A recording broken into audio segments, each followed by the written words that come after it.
ముఖ్యమంత్రి రేవంత్ రెడ్డికి serious warning ఇచ్చారు మహబూబ్నగర్ బీజేపీ ఎంపీ అభ్యర్థి డి కిరణ్. అధికార అహంతో విర్రవేగుతున్నారని, అధికారం ఎవరికి శాశ్వతం కాదని తెలిపారు. కొడంగల్లో రేవంత్ రెడ్డి తనపై చేసిన వ్యాఖ్యలను ఖండించారు డి కిరణ్. అరుణమ్మను విమర్శించే హక్కు ఎవరికీ లేదని అన్నారు.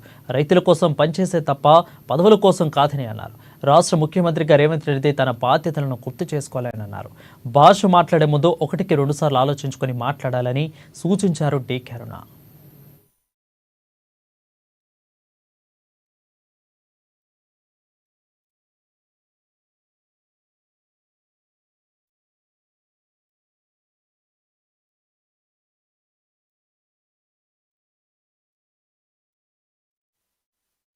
ఇచ్చిండ్రు ప్రజలు. నువ్వు ముఖ్యమంత్రి అయినావు, నువ్వు అసెంబ్లీ ఎన్నికలు కొట్లాడతలేవు, ఇది పార్లమెంట్ ఎన్నిక బాబు.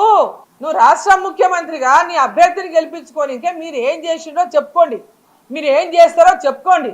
కానీ డీకే అరుణమ్మ ఓడిస్తుంది, డీకే అరుణమ్మ ఓడిస్తుంది, నా మీద కచ్చ కట్టింది, కుట్ర మన్నింది, ఈ భాషలేంది? మహబూబ్ నగర్ నుంచి పార్లమెంట్ గెలిచి నేను ఈ ప్రాంతానికి సేవ చేయలేదు అంటే దానికి ఒక అర్థం ఉంది. నన్ను పార్లమెంట్కే నేను గెలవలేదు, పార్లమెంటుకు నువ్వు మల్కాజ్గిరి నుంచి గెలిచినావు, పాలమూరుడవు. మరి నువ్వేం చేసినావు పాలమూరుకు నువ్వు చెప్పు.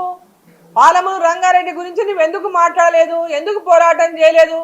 జాతీయ హోదా తేలేదని అబద్ధాలు మళ్ళీ మళ్ళీ మళ్ళీ మళ్ళీ ఈ అబద్ధాలు చెప్పడం మానేయండి.